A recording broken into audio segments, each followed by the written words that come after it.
30 days চ্যালেঞ্জের আজকে third দিন। আর আমি দেখো কাজের মাঝখানে কী সব আকাজ কোকাজ করি। আরে সবসময় থোড়ি কাজ করলে হবে, মাঝে সাঝে একটু ফান করতে হবে, নিজের মজার জন্য কিছু করতে হবে।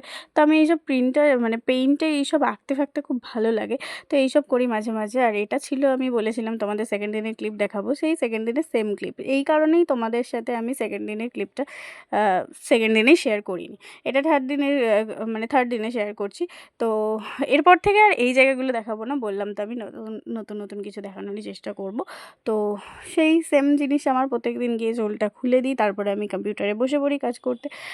থার্ড দিনটাও আমার সেইভাবেই কেটেছে, যদিও বা থার্ড দিনের ক্লিপ এটা নয়, আবারও বলছি, কিন্তু থার্ড দিনটা আমার এইভাবেই কেটেছে। আর তারপরে বাড়ি ফিরে এসেছিলাম, আসার পরে একটুখানি কফি খেয়ে তারপরে রেস্ট নিয়ে আবার পরের দিন সকালের জন্য বেরিয়ে পড়েছি।